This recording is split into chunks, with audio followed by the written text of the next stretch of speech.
خصوصاً على افضلهم وخاتم النبیین محمد الامین وعلى آلہ وصحبہ اجمعین اما بعد فاعوذ باللہ من الشیطان الرجیم بسم اللہ الرحمن الرحیم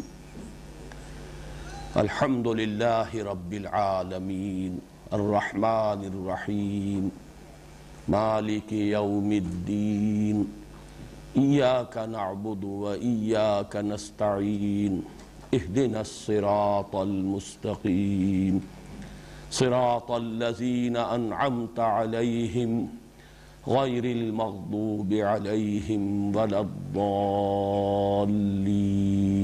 آمین رب اشرح لی صدری ویسر لی امری واحلل عقدۃ من لسانی یفقہوا قولی۔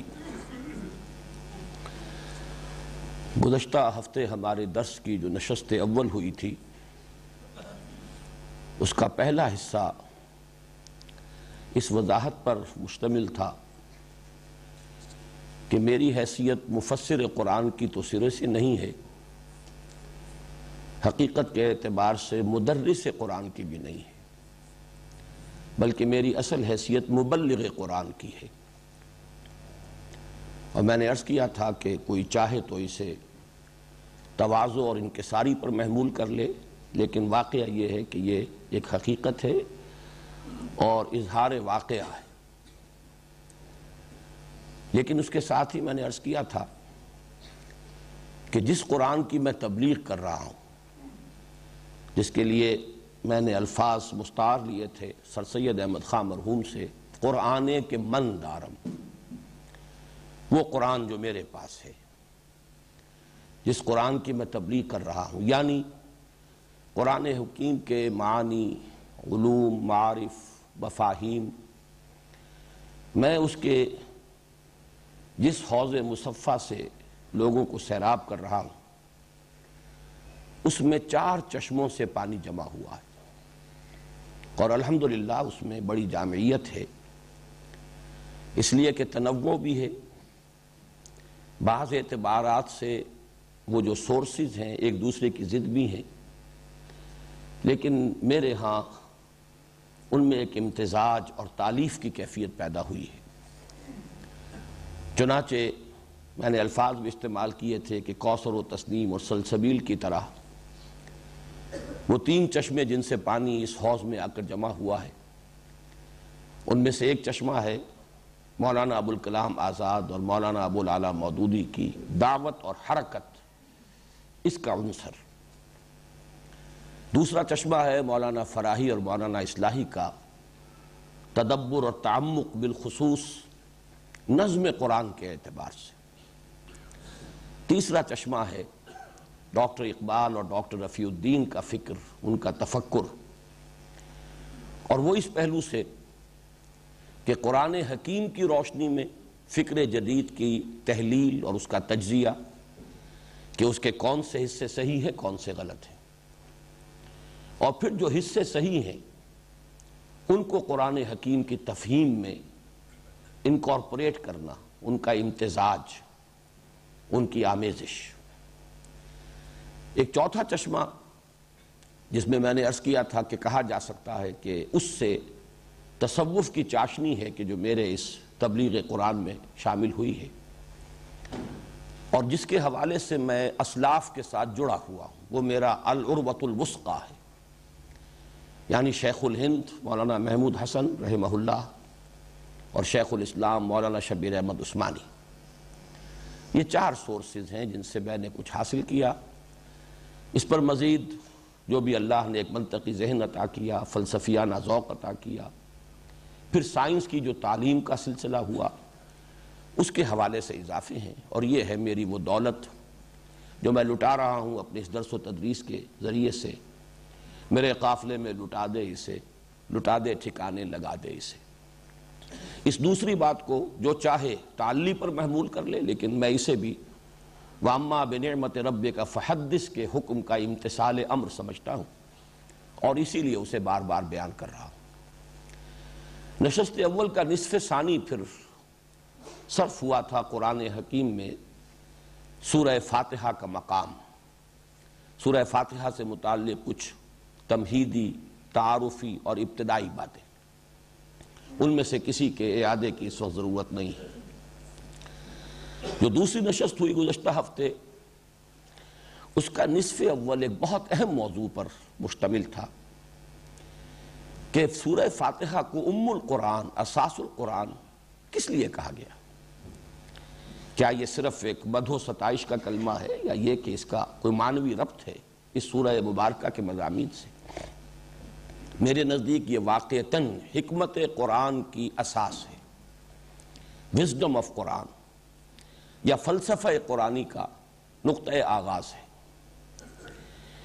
اس اعتبار سے میں نے 2 عنوان معین کیے تھے، اگر یاد ہوں، کہ اگر اس پر غور کیا جائے کہ قرآن کے اصل مخاطب کون لوگ ہیں۔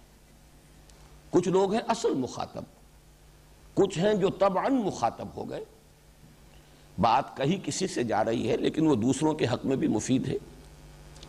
کسی بھی کلام کو سمجھنے کے لیے ضروری ہوتا ہے کہ معین ہو جائے کہ اس کلام کا مخاطب ہے کون، دوسرے بھی طبعاً اس سے استفادہ کر لیں۔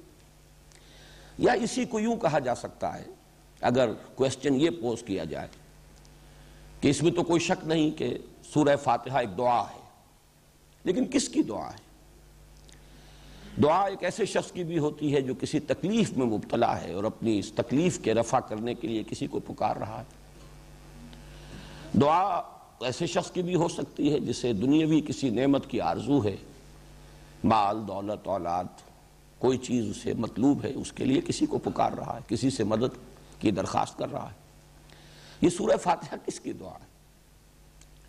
سورہ فاتحہ اصلاً ایسے لوگوں کی دعا ہے جنہیں قرآن حکیم اولو الالباب قرار دیتا ہے، ہوش مند لوگ، باشعور لوگ، جن کے لیے میں نے 2 الفاظ استعمال کیے تھے، سلیم الفطرت، سلیم العقل لوگ، جن کی فطرت بھی اپنی اصل سلامتی پر برقرار ہے، پرورٹ نہیں ہوئی، پولیوٹ نہیں ہوئی، نہ مس ہوئی ہے نہ آلودہ ہوئی، اور جن کی عقل صحیح ہے، وہ صحیح طور پر تفکر، تدبر، تعقل، استنباط، استدلال، استنتاج، اس کی صلاحیتوں سے مسلح ہے۔ یہ لوگ ہیں اصل میں کہ جو ہدایت، اب ہدایت کے لفظ کو میں یہاں بہت جامع معنی میں استعمال کر رہا ہوں، ہدایت کے ضمن میں ہاف وے آ چکے ہوتے ہیں از خود، اپنے غور و فکر، آزادانہ سوچ و بچار، وہی 2 باتیں، فطرت سے صحیحہ کی روشنی میں عقل سلیم کا فعل، تعقل اور تفکر، اس کے نتیجے میں حکمت نظری یا ہدایت نظری تک تو ان کی رسائی ہو جاتی ہے۔ البتہ اب ہاف وے جو باقی ہے وہ ہے عملی رہنمائی، کیا کروں کیا نہ کروں، قدم قدم پر 2 راہیں ہیں، راہیں ہیں، چوراہے ہیں، اور معاملہ اتنا پیچیدہ ہے، انفرادی معاملات میں بھی پیچیدگیاں ہوتی ہیں، عدم توازن، ذرا سا عدم توازن ہو جائے بات کہیں سے کہیں پہنچ جائے گی، ذرا سی کجی ہو جائے رخ میں، یک لحظہ غافل گشتم و 100 سالہ راہم دور شد۔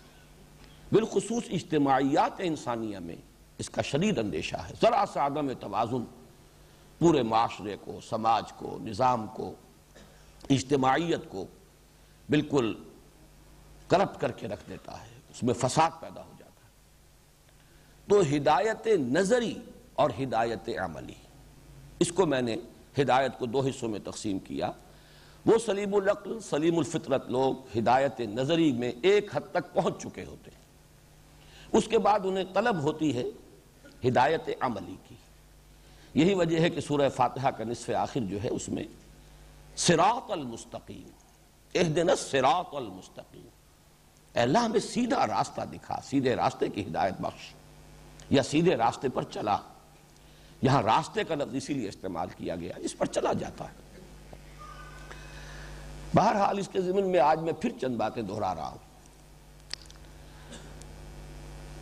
انسان اگر وہ 2 شرطیں پوری ہو رہی ہوں، سلامتی طبع، سلامتی فطرت اور سلامتی عقل، تو انسان پر سب سے پہلی حقیقت جو منکشف ہوتی ہے، اس کے 3 حصے ہیں، وہ حصے میں بعد میں بیان کروں گا، لیکن سب سے پہلی حقیقت یہ منکشف ہوتی ہے کہ جو کچھ نظر آ رہا ہے، ہم اپنے حواس ظاہری سے جس شے کا ادراک کر رہے ہیں، حقیقت بس یہی کچھ نہیں ہے، بلکہ اصل حقیقت اس کے پردے میں مستور ہے۔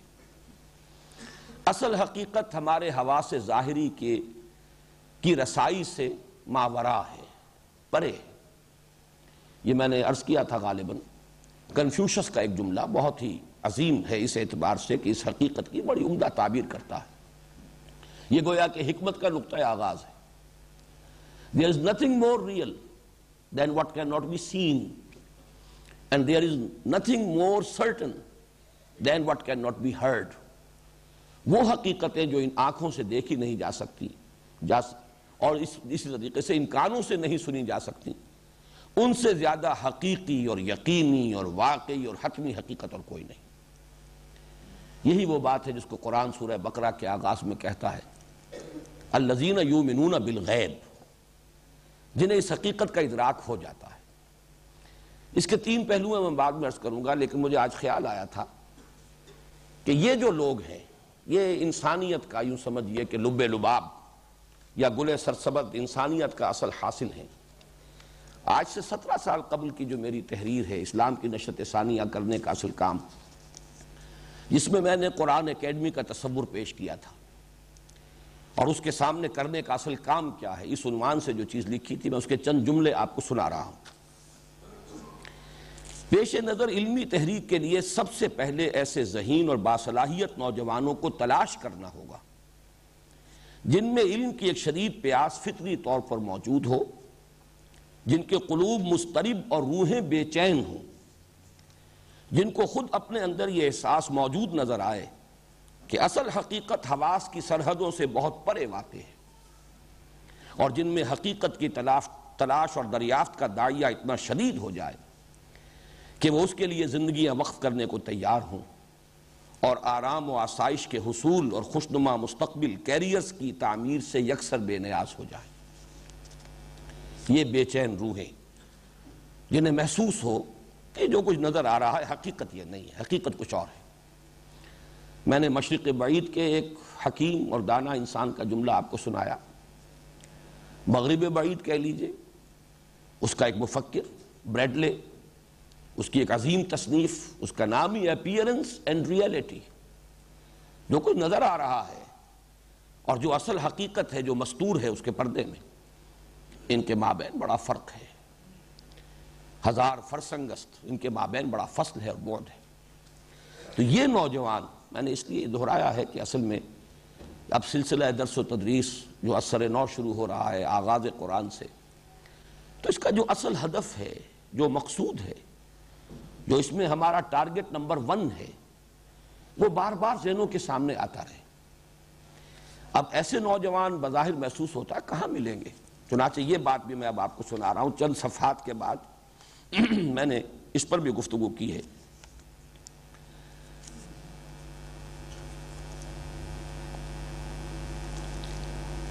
موجودہ دور میں جبکہ مادیت اور دنیا پرستی کا قلوب و اذہان پر مکمل تسلط ہے اور کچھ تو فی الواقع طلب معاش کا مسئلہ اتنا کٹھن ہو گیا ہے کہ اکثر لوگوں کو اپنی ساری صلاحیتیں اور توانائیاں اسی کے حل پر مرکوز کر دینی پڑتی ہیں، پھر معاشرے کا عام رجحان یہ ہو گیا ہے کہ جو ذرا اس سطح سے بلند ہوتا ہے اس پر معیار زندگی کو بلندتر کرنے کی دھن سوار ہو جاتی ہے۔ اس قسم کے نوجوانوں کا ملنا بظاہر محال نظر آتا ہے، لیکن یہ جملے ذرا آپ غور سے سنیے، لیکن حقیقت یہ ہے کہ دنیا سعید روحوں سے کبھی خالی نہیں ہوئی۔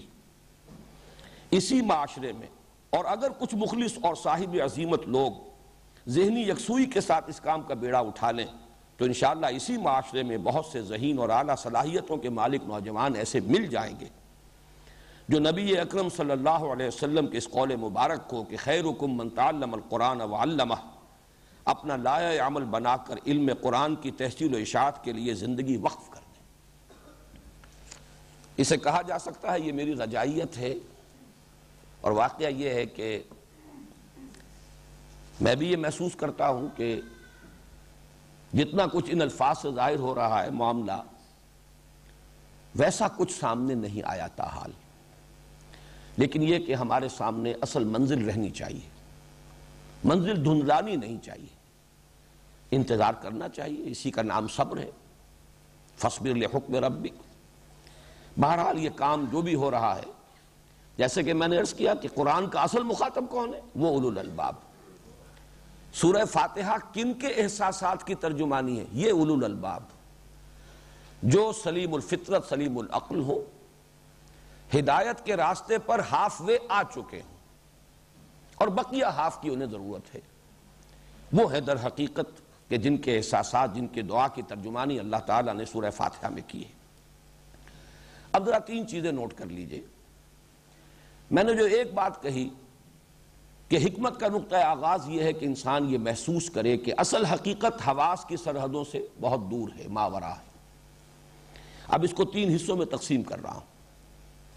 سب سے پہلے یہ کہ انسان محسوس کرے کہ جو بھی حسن اور جمال اور کمال کے جو بھی مظہر ہمیں دنیا میں نظر آ رہے ہیں ہر اعتبار سے، یہ سب اصل میں مظہر ہے کسی اور حسن ازلی کا۔ کوئی اور ہے حسین اور جمیل ہستی، فَلَهُ الْأَسْمَاءُ الْحُسْنَى، جس کی شان یہ ہے کہ تمام کمالات اس کی ذات میں جمع ہے۔ حسن کا مرقع کامل۔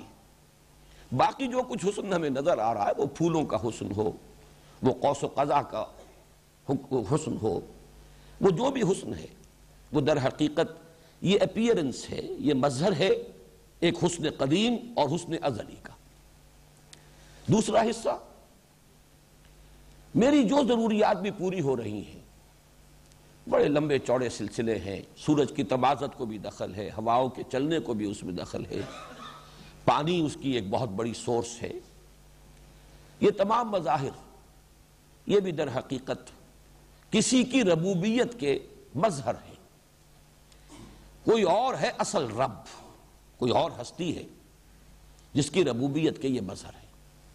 اور نمبر تین، یہ ذرا اور سب سے اہم بات ہے جو میں عرض کر رہا ہوں، جو رحم اور رحمت کے مظاہر دنیا میں نظر آتے ہیں، انسان کو ادراک ہوتا ہے، ماں کی ممتا ہے، باپ کی شفقت ہے، بھائی بہنوں کی آپس کی اخوت ہے، محبت ہے، جو بھی، یا جذبہ رحم ہے، کسی کو تکلیف میں دیکھ کر انسان کے اندر سے ایک جذبہ ابھرتا ہے، یہ تمام بھی در حقیقت کسی کی رحمت کے مظہر ہیں۔ کوئی اور ہے رحمت کامل۔ میں یہاں ایک حدیث کی طرف اشارہ کر رہا ہوں، جیسے پہلی بات کے لیے میں نے قرآن حکیم کے الفاظ مستعار لیے، فَلَهُ الْأَسْمَاءُ الْحُسْنَى، اسے جو چاہو کہہ کر پکار لو، اَيَّمَّا تَدْعُو قُلِ ادْعُوا اللَّهَ أَوِ ادْعُوا الرَّحْمَٰنَ أَيَّمَّا تَدْعُو فَلَهُ الْأَسْمَاءُ الْحُسْنَى۔ کل حسن کا منبع اور سرچشمہ ایک ذات ہے، جو چاہو کہہ کے پکار لو۔ Call the rose by any name, it will smell as sweet۔ اسے اللہ کہہ لو، رحمان کہہ لو، لیکن یہ جان لو کل حسن اسی میں ہے، کل کمال اسی میں ہے، جمال کا مرقع حقیقی وہی ہے، یہ سب اس سے بوروڈ ہیں، اسی کے مستعار ہیں، جو بھی ہمیں جلال، جمال اور کمال کے مظہر نظر آ رہے ہیں۔ اسی طرح ربوبیت، جدھر جدھر سے پرورش کا سامان آ رہا ہے، جہاں جہاں سے ضروریات پوری ہو رہی ہیں، یہ سب بھی ایک رب ہے جس کی ربوبیت کے یہ سلسلے ہیں جو پھیلے ہوئے ہیں۔ اس لیے کہ پورا یہ سلسلہ اسباب ایک مسبب کے قبضہ قدرت میں۔ تیسرے، رحمت اور رحم جتنی بھی کچھ دنیا میں ہے، اسی لیے حدیث میں الفاظ آئے ہیں کہ دنیا میں کل رحمت جو ہے وہ اللہ تعالیٰ کی رحمت کے 100ویں حصے کا مظہر ہے۔ اللہ نے اپنی رحمت کے 99 حصے اپنے پاس رکھے ہیں اور ایک حصہ کل خلق میں تقسیم کر دیا ہے۔ یہ چاہے حیوانات کے اندر مامتا ہے، بہرحال ان کے اندر بھی ماں کی مامتا وہ موجود ہے، وہ نہ ہو تو کیسے ان کے بچے پلیں اور پرورش پائیں، چاہے انسانوں میں ہے یہ محبت، اخوت، جو بھی مظہر ہے، در حقیقت یہ اصل میں اس کی سورس، اس کا سرچشمہ وہی ایک ذات ہے۔ یہ ایک ذات، ایک ہستی، اب اسے جیسا کہ میں نے عرض کیا جو نام آپ چاہیں دے لیں، یہ پہلا حصہ ہے حکمت کا، حکمت کا اور فطرت کا، فطرت کی صحت کا میں نے عرض کیا تھا۔ دوسرا مظہر کیا ہے؟ کہ نیکی نیکی ہے، بدی بدی ہے۔ انسان بائی ہز ویری نیچر جانتا ہے کہ نیکی نیکی ہے، بدی بدی ہے، خیر خیر ہے، شر شر ہے، بھلائی بھلائی ہے، برائی برائی ہے۔ اسے اس کی ضرورت نہیں ہے، وہ اس کا محتاج نہیں ہے کہ لمبی فہرست مرتب کر کے اس کو دے دی جائے۔ یہ فطرت انسانی میں الہامی طور پر علم اور پہچان موجود ہے۔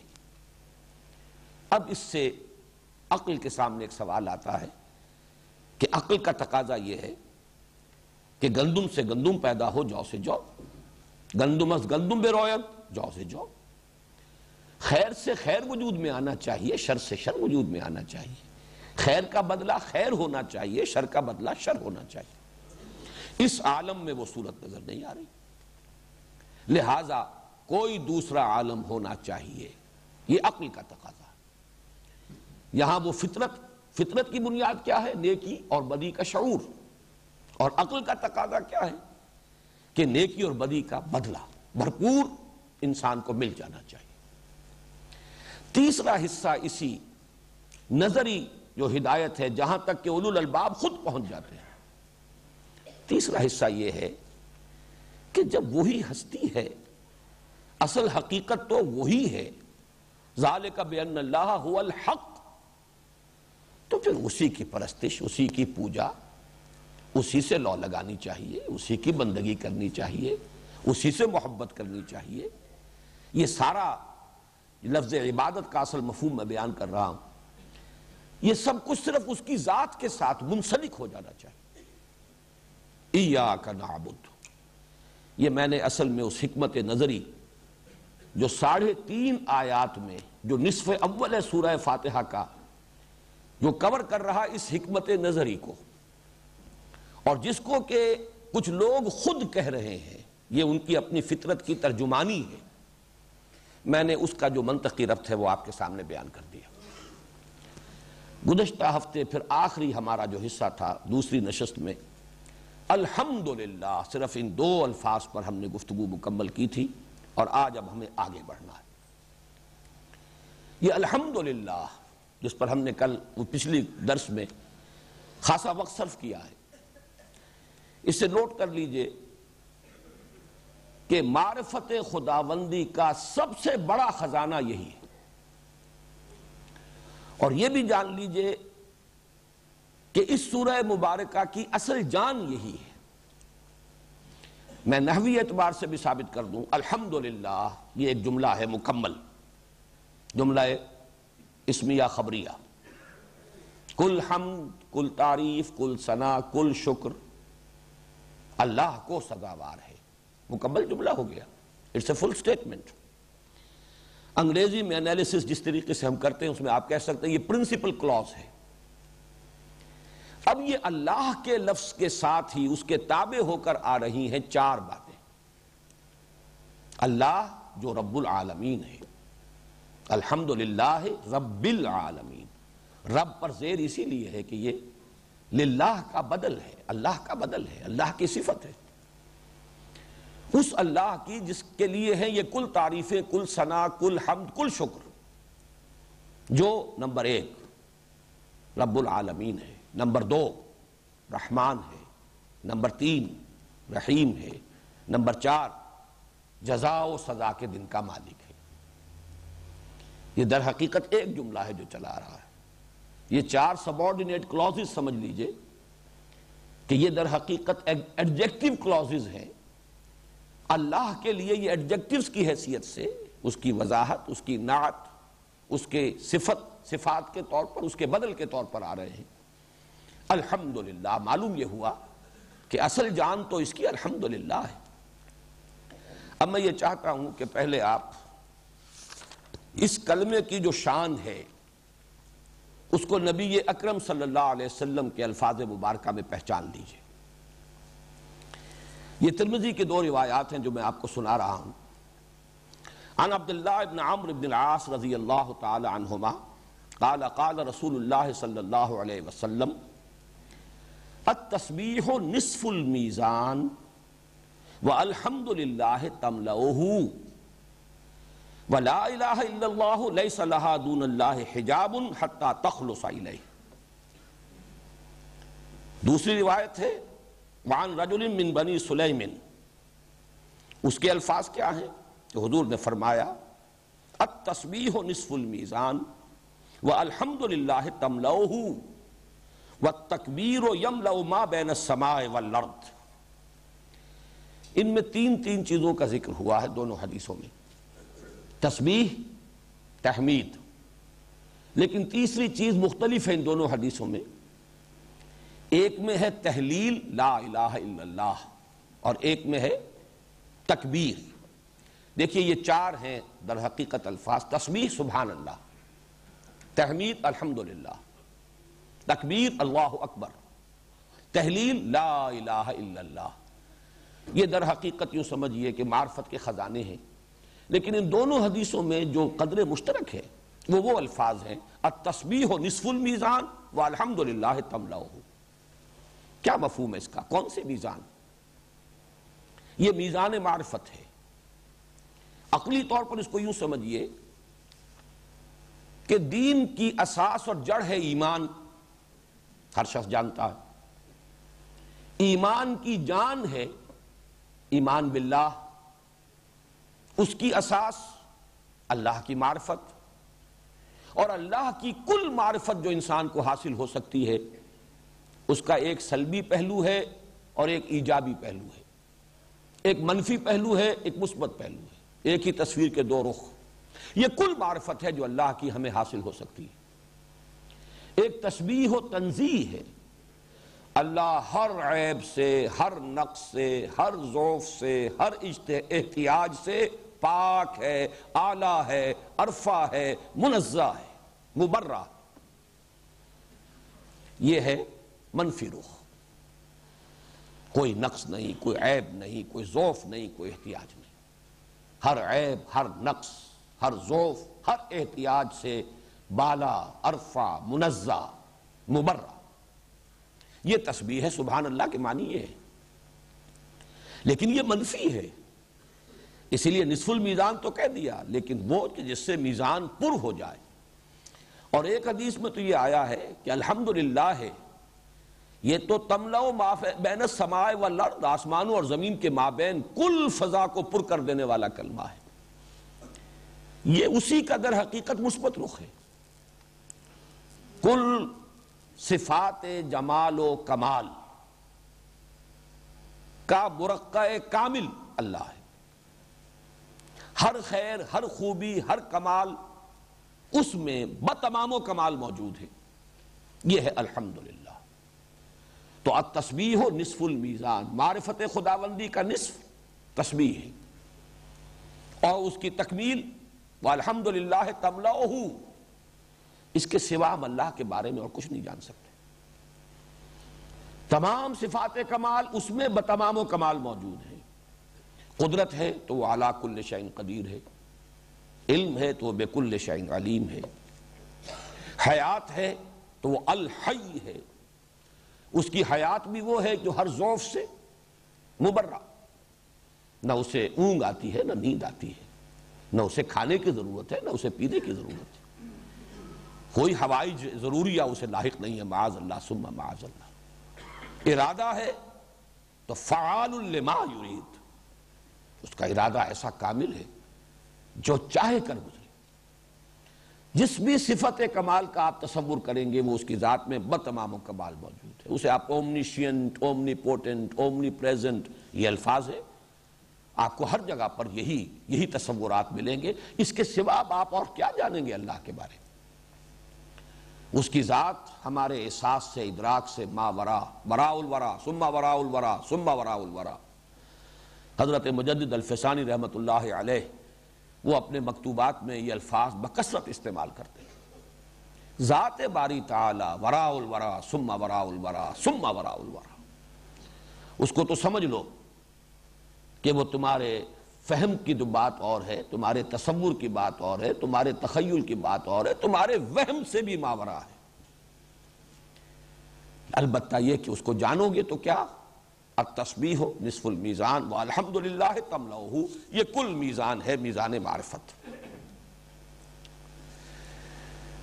اب اس میں نوٹ کیجئے الحمدللہ، اس میں گویا کہ کل حمد، جیسا کہ میں پچھلی مرتبہ عرض کر چکا ہوں، اور حمد جمع ہے کم سے کم دو چیزوں کا، شکر اور ثنا۔ تینوں الفاظ عربی کے ہیں۔ ہم اردو میں ثنا کا مفہوم ادا کرنے کے لیے لفظ تعریف استعمال کرتے ہیں۔ اگر اردو کے انداز میں بیان کریں گے تو حمد کے معنی ہے شکر اور تعریف، تمام تعریفیں اور کل شکر سزاوار ہے اللہ کو۔ اللہ ہی حقیقتاً مستحق بھی ہے، لام استحقاق، اور وہی فی الواقع مالک بھی ہے، اس لیے کہ جو صفات ہیں جو اسے قابل حمد بناتی ہیں وہ اس کی اپنی ملکیت ہے، لہذا لام تملیک کہیں یا لام استحقاق کہیں دونوں صحیح ہیں۔ در حقیقت اس میں جیسا کہ میں عرض کر چکا ہوں پچھلی مرتبہ، اصل جو اس کا نیوکلیس ہے وہ شکر ہے۔ البتہ حمد میں اور شکر میں فرق کیا ہے؟ شکر انسان کرتا ہے کسی کے ایسے احسان اور انعام پر کہ جس سے اس کی کوئی ضرورت پوری ہوئی ہو، جس سے اسے کوئی فائدہ پہنچا ہو۔ میری کوئی ضرورت تھی، آپ نے پوری کر دی، میں شکر کروں گا، شکریہ ادا کروں گا۔ مجھے کوئی تکلیف لاحق تھی، آپ نے اس کو رفع کیا، میں آپ کا شکر ادا کروں گا۔ اور تعریف یا ثنا تمام محاسن پر ہوگی، جو بھی حسن ہے، پھول کا حسن ہے، ہم اس کی تعریف کریں گے، کیا عمدہ پھول ہے۔ البتہ یہ کہ یہ جو دو چیزوں کو میں نے علیحدہ علیحدہ کیا ہے، یہ جتنا آدمی کانشسنس اور شعور کی نچلی سطح پر ہوگا یہ دونوں چیزیں علیحدہ رہیں گی۔ جیسے جیسے شعور کی سطح بلند ہوتی ہے دونوں چیزیں ایک ہو جاتی ہیں۔ اس لیے کہ انسان کے اصل میں احساس کے لطیف ہونے کی بات ہے۔ پھول کو دیکھ کر بھی آپ یہ نہیں کہہ سکتے کہ مجھے اس سے کیا ملا۔ آپ کے احساسات لطیفہ کو ایک جلا حاصل ہوتی ہے جب آپ پھول کو دیکھتے ہیں۔ یہ تو ہر شخص محسوس کر لیتا ہے، میں پیاسا تھا مجھے پانی مل گیا، جس نے پانی پلایا مجھ پر واجب ہے کہ میں اس کا شکر ادا کروں، اس لیے کہ اسے محسوس ہوا کہ پیاس میری رفع ہو گئی۔ یہ تو یوں سمجھیے کہ بڑا کورس احساس ہے، یہ تو ہر حیوان کو بھی ہو جاتا ہے۔ کسی بھوکے پیاسے کے حیوان کے سامنے جو ہے آپ کچھ کھانے کے لیے کچھ چارہ رکھیے یا کوئی پانی رکھ دیجئے بالٹی میں پینے کے لیے، وہ جب اپنی ضرورت پوری کر کے سر اٹھائے گا آپ کی طرف دیکھے گا، اس کے آنکھوں میں آپ کو جذبہ شکر جھلکتا نظر آئے گا۔ انسان تو یہ کہ حسن کو پہچانے اور یہ سمجھے کہ اس سے بھی مجھے بہت کچھ حاصل ہوا ہے، اگر اس کا ادراک اور شعور ہے تو در حقیقت انسان اپنے ان احساسات میں ایک بلندتر سطح پر آ گیا ہے، ورنہ نہیں۔ بڑی پیاری نظم تھی جو ہمارے میٹرک کے کورس میں تھی انگریزی میں، جو ہمارا نصاب تھا، غالباً پارکنسن سلیکشن آف انگلش ورس، ڈیفوڈلز۔ شاعر کہیں گھوم رہا تھا، دیکھ رہا تھا، اچانک ایک پہاڑی کی چوٹی پر پہنچا تو نیچے جو وادی تھی اس میں اس نے دیکھا کہ پھولوں سے بھری ہوئی تھی، ڈیفوڈلز کے پھول لہرا رہے تھے ہوا میں۔ اب یہ ایک منظر تھا، حسین منظر، لیکن یہ کہ اس سے اسے کچھ حاصل ہوا، مادی طور پر تو کچھ حاصل نہیں ہوا، لیکن کچھ روح کو تو حاصل ہوا ہے، کچھ اس کے احساسات لطیفہ کو تو حاصل ہوا ہے۔ I gazed and gazed, but little thought what wealth the scene to me had brought. For oft, when on my couch I lie, in vacant or in pensive mood, they flash upon that inward eye, which is the bliss of solitude. And then my heart with pleasure fills and dances with the daffodils. ایک ایسی دولت مجھے حاصل ہوئی تھی، بسا اوقات میں غمزدہ ہوتا ہوں، مغموم ہوتا ہوں، اداس ہوتا ہوں، پڑا ہوتا ہوں اپنی چارپائی پر، کہ اچانک وہی منظر جو ہے میری آنکھوں کے سامنے آ جاتا ہے اور میرا وہ جو اداسی ہے وہ ختم ہو جاتی ہے۔ میرا دل جو ہے جیسے وہ ڈیفوڈلز کے پھول لہرا رہے تھے ہوا میں، میرا دل بھی جو ہے وہ لہرانے لگتا ہے، اور وہ ساری جو دولت ہے وہ در حقیقت مجھے جو ملی تھی اس وقت مجھے شعور نہیں تھا۔ تو یہاں آ کر شکر اور ثنا جمع ہو جائیں گے۔ الحمدللہ رب العالمین۔ اب جو حکمت اور شکر کا میں نے تعلق بیان کیا ہے، اسی کی مثال ہے قرآن حکیم میں، اور اس کے لیے نص قطعی کہ ان دونوں کے مابین کیسا گہرا ربط ہے لازم و ملزوم کا۔ حضرت لقمان کی شخصیت، وَلَقَدْ آتَيْنَا لُقْمَانَ الْحِكْمَةَ أَنِ اشْكُرْ لِلَّهِ، یہ پہچان لیا جائے کہ شکر کل کا کل سزاوار ہے اللہ کی ذات کو، حمد کل کی کل سزاوار ہے اللہ کی ذات کو، ثنا اور تعریف کل کی کل سزاوار ہے اللہ کی ذات کو۔ ایک بات اور نوٹ کر لیجئے، پھر ہم آگے چلیں گے۔ اسی شکر کا ایک اور نتیجہ بھی نکلتا ہے، یہ بھی فطرت انسانی ہی کا ایک بہت اہم گوشہ ہے۔ فطرت کی صحت جو ہے وہ تقاضا کرتی ہے کہ جس نے آپ کے ساتھ کوئی بھلائی کی ہے آپ بھی اس کے ساتھ کوئی بھلائی کریں۔ جس نے آپ کے ساتھ کوئی بھلائی کی، پہلا رد عمل فطرت سلیمہ کا یہ ہوگا کہ اس کا شکریہ ادا کیجئے۔ دوسرا رد عمل، کوئی بدلہ، کچھ اس کے ساتھ تم بھی بھلائی کرو، کوئی خدمت اس کی بھی کبھی بجا لاؤ۔ یہ بھی فطرت کی صحت کی علامت ہے۔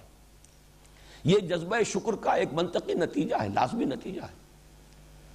اسی کو قرآن مجید نے کہا ہے سورہ رحمان میں، هل جزاء الاحسان الا الاحسان۔ احسان کا بدلہ تو سوائے احسان کے اور کچھ نہیں ہو سکتا۔ کیا کوئی بدلہ ہے احسان کا سوائے احسان کے؟ کسی نے آپ کے ساتھ بھلائی کی، آپ اس کے ساتھ بھلائی کیجئے۔ اب دیکھیے، ایک تو وہ منعم ہے اور وہ محسن ہے کہ جن کی کوئی نہ کوئی آپ خدمت کر کے ان کے احسان کا بدلہ چکا سکتے ہیں۔ والدین نے آپ کو پالا پوسا، ان کے بڑھاپے میں آپ ان کی خدمت کیجئے۔ اس درجے میں تو بدلہ نہیں ہو سکتا، کسی نہ کسی درجے میں آدمی اپنے اندر ایک تسکین محسوس کر سکتا ہے کہ جیسے کما ربیانی صغیرہ، لیکن اگرچہ ایک آخری حد ہے اس کی کہ جس پر جا کر انسان سمجھتا ہے کہ ان کے احسانات کا بدلہ میں نہیں چکا سکتا، لہذا اللہ سے دعا کرتا ہے وَقُلْ رَبِّ ارْحَمْهُمَا كَمَا رَبَّيَانِي صَغِيرًا۔ عام انسانی سطح پر کسی نے آپ کو ہدیہ دیا ہے، آپ بھی کوئی ہدیہ پیش کیجئے۔ تحفہ آیا ہے، آپ بھی کوئی تحفہ دیجئے۔ کسی نے کوئی آپ کی خدمت کی ہے، آپ بھی خدمت کیجئے۔ لیکن وہ منعم حقیقی، وہ مربی اصلی، اس کی آپ کیا خدمت کریں گے؟ جو اصل منعم ہے، اصل محسن ہے، اصل رب ہے، اس کے احسانات انعامات کا کیا بدلہ دیں گے؟ اس کو یوں سمجھیے، اس سے بھی پہلے درجے میں کہ کچھ لوگوں نے دیکھا کہ سورج سے ہمارا بڑا کام چل رہا ہے، سورج کی تمازت سے فصلیں پکتی ہیں، ہوائیں چلتی ہیں۔ اب سورج کو ہم کیا بدلہ دیں؟ کچھ نہیں دے سکتے، سوائے اس کے کہ ہاتھ جوڑ کر کھڑے ہو جائیں، سورج طلوع ہو رہا ہے ڈنڈوت کر دیں۔ تو ایک اظہار عجز، اظہار تذلل، ایک اس کی عظمت کا اعتراف کسی درجے میں، کسی ریچول کے ذریعے سے سجدہ کر دیجئے، ماتھا ٹیک دیجئے، اس کی مدح کیجئے، ثنا کیجئے۔ یہی تو ہو سکتا اور کچھ نہیں ہو سکتا۔ معلوم ہوا کہ شکر ہی در حقیقت جذبہ عبادت کی شکل اختیار کرتا ہے۔ اس لیے کہ شکر کا منطقی نتیجہ کیا ہے کہ انسان بھی کوئی اس کی کا بدلہ پیش کرے، اگر وہ صحیح الفطرت ہے، صحیح العقل ہے۔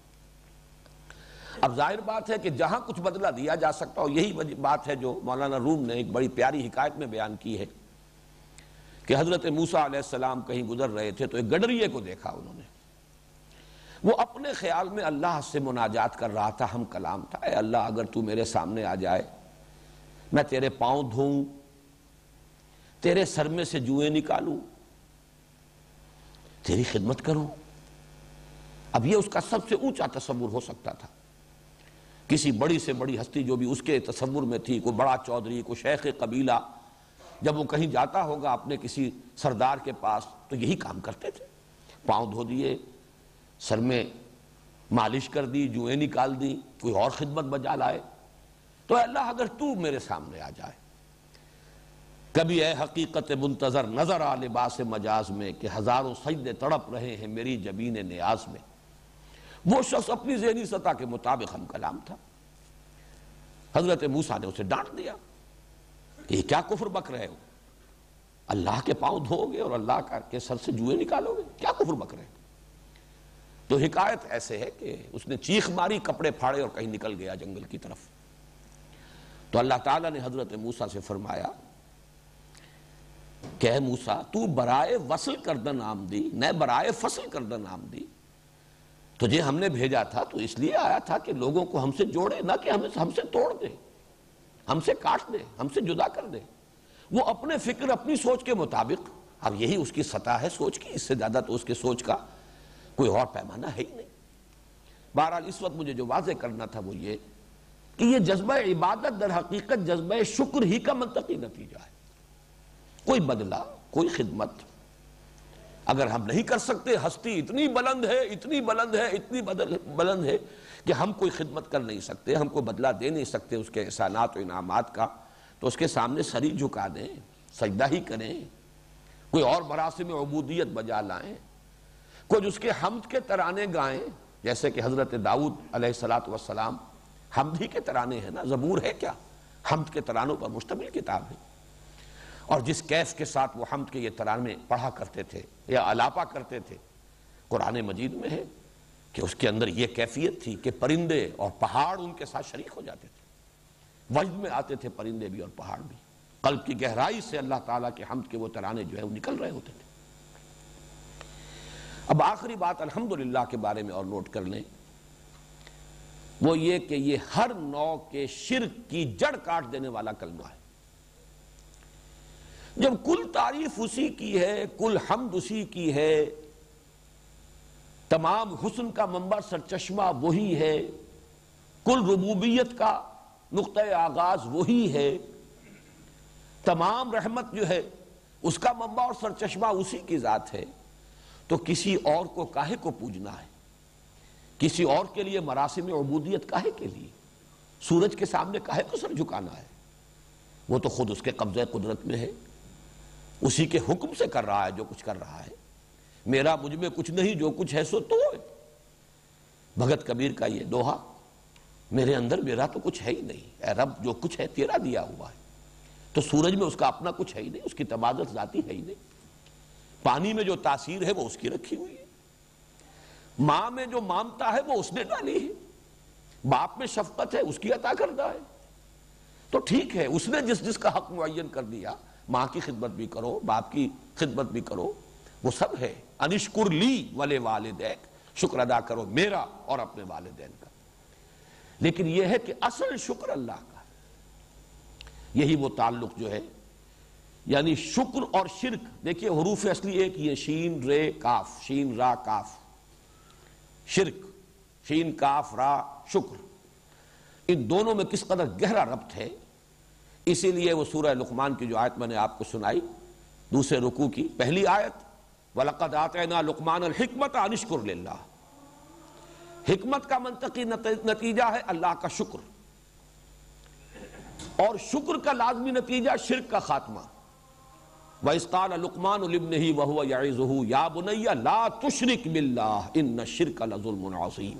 صدق اللہ العظیم. اذان لہو آخرہ. ہمارے آج کے درس کی اس نشست کا بھی نصف جو ہے وہ سابق کے اعادے پر صرف ہو گیا ہے. بہرحال ان چیزوں کی ضرورت ہے. اس وقت صرف ایک جملہ اور کہہ رہا ہوں، پھر ہم آگے چل رہے ہیں. ایک بات تو میں نے عرض کر دی تھی کہ الحمدللہ پرنسپل کلاس، رب العالمین الرحمن الرحیم مالک یوم الدین، اسی کے تابع. پھر اس الحمدللہ کا رشتہ جڑتا ہے ایاک نعبد. میں نے اس کی وضاحت کر دی ہے کہ یہی شکر ہے در حقیقت جو جذبہ عبادت کی صورت اختیار کرتا ہے. اس کے درمیان جو منطقی اور عقلی ربط ہے وہ میں بیان کر چکا ہوں. اب آئیے الحمدللہ رب العالمین. پہلا وصف اللہ کا، وہ رب ہے تمام جہانوں کا. لفظ رب کے بارے میں بھی میں نے سورۃ الناس کے ضمن میں کچھ عرض کرنے کی کوشش کی تھی، لیکن مجھے احساس ہو گیا تھا کہ بات واضح نہیں ہو پائی تھی اس کی لغوی بحث کا جہاں تک تعلق ہے. دیکھیے را با با، رب، اس کا اصل مفہوم ہے مالک. رب المال، مال والا. رب الدار، گھر والا، گھر کا مالک. رب البیت، وہی گھر والا. لیکن ایک اور مادہ ہے را با وا، جس سے ربا بنا ہے. یہ دونوں بہت قریب المفہوم اور قریب المعنی مادے ہیں، اور ایک رائے یہ ہے کہ دونوں ایک ہی مادہ ہیں اصل میں، کہ جو فعل مضاعف ہوتا ہے جس میں دو حرف جو ہیں، کلمہ فا اور کلمہ عین اور کلمہ لام جو ہے وہ ایک ہی حرف ہو. را با با، شین قاف قاف، دال سین سین، اس میں جب باب تفعیل بنے گا تو اس میں آخری جو کلمہ ہے وہ کسی حرف علت کی شکل اختیار کر لیتا ہے، وہ میں ابھی عرض کروں گا۔ ربا اس میں کیا ہے؟ را وہی ہے رب والا، با وہی ہے پہلی با، اور اگلا جو واو ہے یہ در حقیقت بدلی ہوئی شکل ہے دوسرے با کی۔ قرآن مجید میں لفظ ربا، اس سے ربا یربو یہ بھی استعمال ہوا ہے، ربط زمین کے بارے میں آیا ہے۔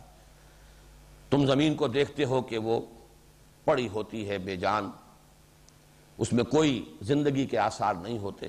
فَإِذَا أَنزَلْنَا عَلَيْهَا الْمَاءَ اهْتَزَّتْ وَرَبَتْ، جب ہم اس پر پانی برساتے ہیں تو وہ اس میں ایک جنبش پیدا ہوتی، حرکت پیدا ہوتی، سرسراہٹ، اور پھر وہ ابھرتی ہے، یعنی کھیتی اپجتی ہے۔ ربا یربو، کسی چیز کا ابھرنا، پروان چڑھنا، اپچنا، نمایاں ہونا، بلند ہونا، ربا یربو۔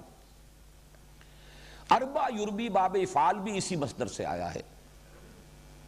یربی اللہ صدقات، اللہ صدقات کو پالتا ہے، پوستا ہے، پروان چڑھاتا ہے، بڑھاتا ہے، نشو و نما دیتا ہے، برکت دیتا ہے، تو یہ اربا یربی۔ لیکن اب اسی سے باب تفعیل میں ربا یربی تربیتن، تربیت دینا، پالنا، پوسنا، بڑھانا، نشو و نما دینا، پرورش کرنا، ربا یربی، یہ را با واو سے باب تفعیل بھی ہے، لیکن بعض حضرات کے نزدیک یہ لفظ رب سے در حقیقت بدلا ہے، اور لفظ رب ہی سے باب تفعیل جو ہے ربا یربی تربیتن ہے۔ اس میں بہت بڑے امام ہیں لغت کے، جن کی بڑی ہی بارکۃ الآراء کتاب ہے مفردات القرآن، امام راغب رحمہ اللہ، انہوں نے تو یہ کیا ہے صاف صاف کہ یہ تربیت اور یہ ایک ہی شے ہے در حقیقت رب۔ الرب فی الاصل التربیت وہو انشاء الشیء حالا فحالا الی حد التمام۔ رب در حقیقت تربیت ہی اس کا مفہوم ہے، یعنی کسی شے کو درجہ بدرجہ ایک درجے سے بلند پھر بلند پھر بلند کرتے ہوئے اس کے آخری نقطۂ کمال اور نقطۂ عروج تک پہنچا دینا، یہ تربیت ہے، یہی ربوبیت ہے۔ لیکن ایک اور دوسری بڑی اہم کتاب ہے، اور میری تو وہ بڑی ساتھی ہے، مطالعہ قرآن اور جو بھی میرا غور و فکر ہے اس میں بہت ممد ہے، المعجم المفارس لالفاظ القرآن الحکیم، فواد عبد الباقی کی۔ اس نے یہ کیا ہے کہ رب کے مادے سے صرف لفظ رب لایا ہے، یا پھر ربانیون، ربیون اور ربیب، باقی یہ تمام تربیت سے متعلق جو الفاظ ہیں ان کو را با اور وا کے مادے میں لے گیا ہے۔ گویا کہ اس کے بارے میں یہ دونوں رائے ممکن ہیں کہ یہ رب سے ہے تربیت، یا ربا سے ہے، را با وا سے ہے۔ ان دونوں کا چونکہ بہت بڑے بڑے جو ائمہ ہیں، اور امام راضی نے اس کو اصول کے طور سے بیان کیا ہے کہ فعل مضاف کے اندر یہ شکل ہو جاتی ہے، جب باب تفعیل میں آئے گا تو آخری حرف جو ہے اس کی جگہ پر کوئی حرف علت آ جائے گا، دساہا، حالانکہ دسسا یدسس تدسیسا باب تفعیل سے بنتا، لیکن دساہا، قد افلح من زکاہا وقد خاب من دساہا، وہاں انہوں نے اس کی بحث کی ہے بڑی تفصیل کے ساتھ۔ بہرحال اس کا مفہوم کیا ہوا کہ رب کے معنی ہے مالک بھی اور پالنہار بھی، پروردگار بھی۔ یہی وجہ ہے کہ عام تراجم میں آپ دیکھیں گے تمام جہانوں کا پروردگار۔ میرے لیے الجھن یہ تھی کہ را با با کا مادہ تو آتا ہے مالک ہونے کے لیے، تو بعض مترجمین نے ترجمہ یہی کیا صاحب سب جہانوں کا، غالباً شاہ عبد القادر کا یا شاہ رفیع الدین کا، میں ابھی تعین کے ساتھ نہیں کہہ سکتا، صاحب اسی کو کہتے ہیں جو مالک ہو، آقا، مالک۔ لیکن اس کے ساتھ منطقی ربط موجود ہے کہ جو کسی شے کا مالک ہوتا ہے وہ فطری طور پر چاہتا ہے کہ وہ پروان چڑھے، اس میں ترقی ہو، اس میں اضافہ ہو، وہ نشو و نما پائے، وہ آگے بڑھے۔ لہذا ملکیت اور اس طریقے سے کسی شے کو آگے بڑھانا، پالنا، پوسنا، یہ گویا کہ لازم و ملزوم ہے۔ تو رب کی بحث کے ضمن میں اسی پر اکتفا کریں۔ آگے چلیے، عالمین، اس کا مادہ ہے عین لام میم، اسی سے علم بھی بنا، اسی سے عالم بنا۔ عالم ہو تو اس کے معنی ہے جاننے والا، اور عالم کے معنی وہ چیز جس سے کوئی جانا جائے، جو کسی کی پہچان کا ذریعہ بنے۔ چنانچہ عالم یعلم جب آتا ہے اس کے معنی ہے اس نے جانا، کوئی شے اس کے علم میں آئی، اور علم یعلم یا یعلم یہ دونوں اس کے آتے ہیں مضارع، اس کا مطلب ہے کسی شے کا نشان لگا دینا، کسی چیز کی علامت بنا دینا، اسی سے علامت کا لفظ بنا ہے، اسی سے علم علم اسم علم بنا ہے۔ لاہور کا اسم علم ہے، لاہور یعنی لاہور شہر کے لیے بطور علامت یہ لفظ اختیار کر لیا گیا، اسم علم ہے۔ تو عالم سے مراد ہے کوئی شے جس سے کہ کسی کو پہچانا جائے، اس اعتبار سے لفظ آیت کے بہت قریب آ جاتا ہے یہ لفظ۔ اب اس کو جمع کیا گیا، کل عالم۔ اب آپ کہہ سکتے ہیں عالم جمادات، عالم نباتات، عالم حیوانات، عالم مادی، عالم روحانی، عالم مثال، عالم دنیا، عالم آخرہ، عالم برزخ۔ ایک تو یہ سمجھا جائے گا کہ رب کل جہانوں کا، مالک اور پروردگار کل جہانوں کا۔ اور ایک جو بات مولانا فراہی نے کہی ہے رحمت اللہ علیہ، وہ مجھے بڑی دل کو لگتی ہے کہ عربی زبان میں ایک قاعدہ یہ بھی ہے کہ ظرف کو جمع کر کے مراد مظروف کی جمع ہے۔ اس عالم میں جو بھی ہیں ان سب کا رب، یہ عالم ظرف ہے، مظروف وہ ہیں جو اس کے اندر موجود ہیں، تو تمام جہان والے، یہ گویا کہ ترجمہ ہو جائے گا، وہ پالنہار ہے، پروردگار ہے، مالک ہے، آقا ہے، صاحب ہے تمام جہانوں کا یا تمام جہان والوں کا۔ رب العالمین کے بارے میں ایک بات اور ربوبیت کے بارے میں جان لیجئے۔ قرآن حکیم میں اللہ تعالیٰ کے بارے میں لفظ رب ہمیشہ مقدم ہوتا ہے لفظ خالق پر۔ اس کی وجہ میں بیان کر چکا ہوں سورہ علق کی ابتدائی آیات کے درس کے ضمن میں، کہ انسان کا شعور جو ہے جب ترقی کرتا ہے، اگر ہم جائزہ لیں تو سب سے پہلی چیز جس کا انسان کو احساس ہوتا ہے وہ اس کی ضرورت ہوتی ہے، احتیاج۔ بھوک لگی ہے، بچہ ہے، اسے اور کوئی شعور نہیں ہے، کسی شے کا شعور نہیں، نہ ماں کا پتہ، نہ باپ کا پتہ، نہ گھر کا پتہ، نہ کسی اور شے کا پتہ، لیکن اندر سے ہنگر پینز ہوتے ہیں، روتا، احتیاج ہے۔ تو سب سے پہلا جو انسان کے شعور کے اوپر اثر ہے وہ اس کی احتیاج کا ہے، اور جو احتیاج پوری کرے اس کی ربوبیت کا امپریشن ہے۔ یہی وجہ ہے ماں سے اس کو اس قدر لگاؤ کیوں ہوگا کہ اسے معلوم ہے جب بھی مجھے ضرورت ہوتی ہے، میری ماں کی چھاتیاں ہیں جن سے میری ضرورت پوری ہوتی ہے، وہ لپکتا ہے ماں کی طرف۔ یہ بہت بعد کی بات ہے جب انسان کو اپنی ہستی کا شعور ہو اور پھر وہ تخلیق کے بارے میں غور کرے کہ میرا کوئی پیدا کرنے والا بھی ہے۔ یہ تو فکر انسانی کا یوں سمجھیے کہ بڑا دور کا مرحلہ ہے۔ یہی وجہ ہے کہ خلق کا لفظ ہمیشہ بعد میں آتا ہے، رب کا پہلے ہے۔ اقرا بسم ربک الذی خلق، پڑھو اپنے اس رب کے نام سے جس نے پیدا کیا۔ سورۃ النساء کا آغاز ہوتا ہے، یا ایھا الذین آمنوا اتقوا ربکم الذی خلقکم من نفس واحدۃ وخلق منھا زوجھا، اے لوگو تقوی اختیار کرو اپنے اس رب کا جس نے تمہیں بنایا، پیدا کیا ایک جان سے، اور بنایا اسی سے اس کا جوڑا۔ سورہ بقرہ کا تیسرا رکوع شروع ہوتا ہے، یا ایھا الناس اعبدوا ربکم الذی خلقکم والذین من قبلکم لعلکم تتقون، اے لوگو بندگی کرو، پرستش کرو اپنے اس رب کی جس نے تمہیں پیدا کیا اور تم سے پہلوں کو بھی پیدا کیا۔ تو یہ نوٹ کر لیجئے، اللہ کا حمد اللہ کے لیے، اور اس کے بعد اللہ کے لیے وصف اول جو آیا ہے وہ ہے رب العالمین، جو تمام جہانوں کا مالک اور پالنہار ہے، پروردگار ہے۔ اب آئیے الرحمن الرحیم، ان دونوں کا مادہ ایک ہی ہے، رحم، رحم رحمت، اسی سے لفظ رحمان بھی بنا ہے، اسی سے لفظ رحیم بھی بنا ہے۔ اگرچہ ایک شاذ رائے اور بھی ہے رحمان کے بارے میں بعد میں عرض کروں گا۔ ان دونوں میں کیا فرق اور تفاوت ہے یہ بھی ہمارے ہاں مفسرین کے مابین بڑی ایک مختلف فی بحث ہے، جس میں کہ ذوق اور مزاج کو اصل دخل ہے۔ رحمان ہے فعلان کے وزن پر، یہ اس میں مبالغہ کا ایک وزن ہے، کسی شے کی شدت اور کثرت، دونوں الفاظ نوٹ کیجئے، شدت اور کثرت۔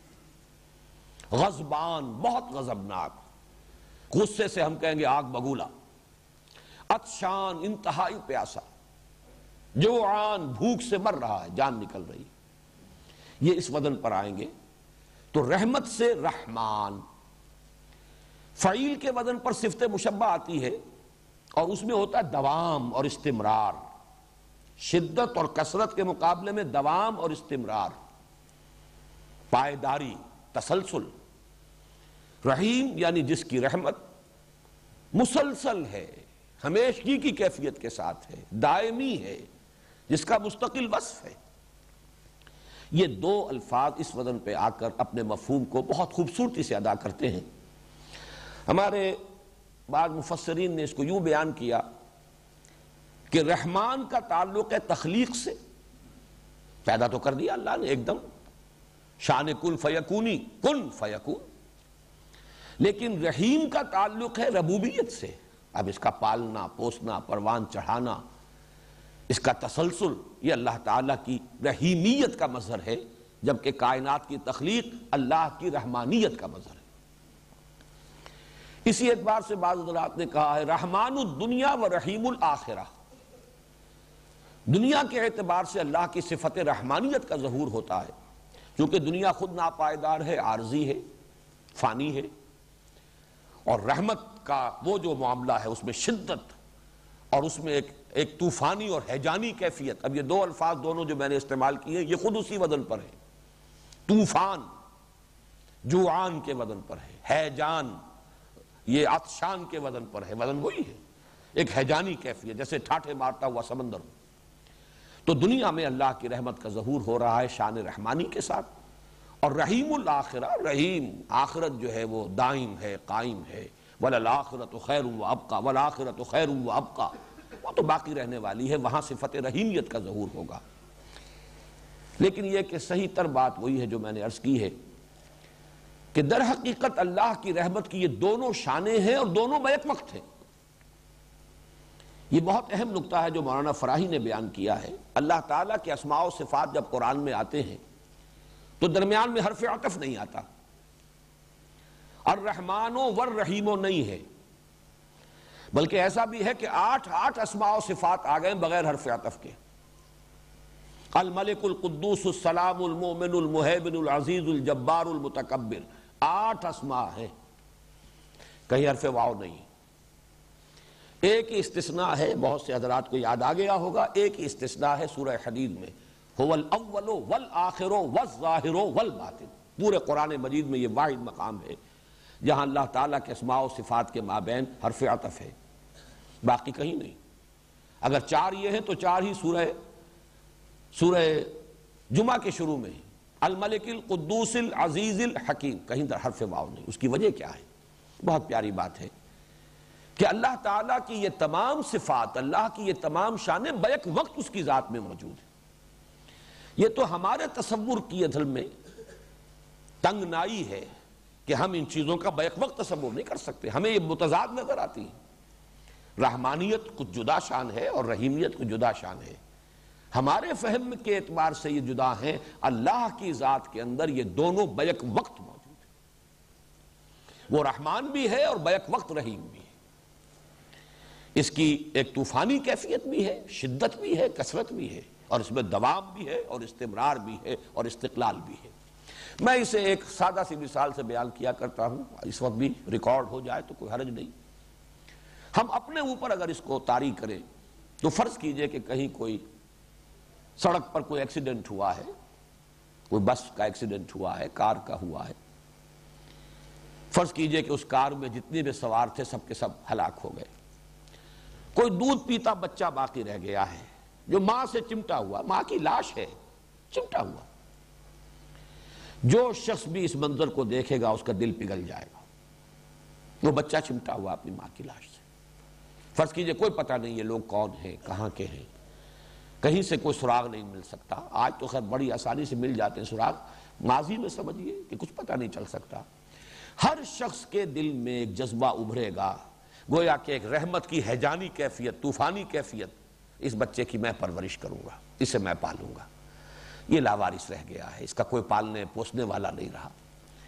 یہ جذبہ یقیناً ابھرے گا، یہ ایک جوش کی کیفیت ہے، رحمت جوش میں آئے گی ہر انسان کی۔ لیکن یہ کہ ہمارا یہ جوش بہت جلدی ٹھنڈا پڑ جاتا ہے. ہو سکتا ہے کہ کچھ دنوں کے بعد ہمارے اوپر الٹا ایک احساس جو ہے افسوس تعصف کا پیدا ہو جائے کہ میرے تو پہلی بڑی ذمہ داریاں تھیں، یہ میں کیا مصیبت اپنے سر لے بیٹھا ہوں، یہ خامخواہ کا بوجھ، خامخواہ کی ذمہ داری میں نے لے لی، میرے تو اپنے جو بچے جو ہیں ان کی پرورش میرے لیے مشکل ہے. معلوم ہوا کہ ہمارا وہ جوش ٹھنڈا پڑ جاتا ہے. لیکن اللہ تعالیٰ کا جوش رحمت، بیک وقت اس میں وہ شان بھی ہے رحمانیت کی اور رحیمیت کی بھی ہے، اس میں کبھی کسی کمی کا کوئی سوال نہیں. یہ در حقیقت رحمان اور رحیم کے دونوں مفاہیم کو جمع کرنے کا جو ہے میرے نزدیک مثال کے ذریعے سے اس کو اگر سمجھانا ہو، تشبیہ کے ذریعے سے، تو شاید یہ اس سے قریب ترین بات ہے. الرحمن الرحیم مالک یوم الدین. میں اس کا جو منطقی اور فلسفیانہ جو ان میں ربط ہے وہ بیان کر چکا ہوں. وہ جزا و سزا کے دن کا مالک ہے. یہ تصور کہاں سے ابھرا؟ فطرت انسانی میں ہے نیکی اور بدی کا امتیاز. یہ فطرت کی صحت کی جو علامتیں میں نے گنوائی تھی پہلے دن، انہی میں سے ایک اہم علامت یہ ہے. یہ اخلاقی حس نہیں رہی تو انسان کی فطرت مر چکی، اندر کا اصل انسان مر چکا. ایک انسان نما حیوان باقی رہ گیا ہے جس کو قرآن کہتا ہے تم سمجھتے ہو یہ زندہ ہے، یہ تو مردہ ہے. اموات غیر احیاء، یہ زندہ نہیں ہے. اے نبی آپ سمجھتے ہیں یہ دیکھ رہے ہیں، یہ نہیں دیکھ رہے. یہ انسانوں کا سا دیکھنا نہیں دیکھ رہے. آپ سمجھتے ہیں یہ سن رہے ہیں، یہ نہیں سن رہے. یہ حیوانوں کا سا سننا سن رہے ہیں، انسانوں کا سا سننا نہیں سن رہے. لہم قلوب لا یفقہون بہا وَلَهُمْ أَعْيُنٌ لَا يُبْصِرُونَ بِهَا وَلَهُمْ آذَانٌ لَا يَسْمَعُونَ بِهَا أُولَٰئِكَ كَالْأَنْعَامِ بَلْ هُمْ أَضَلُّ.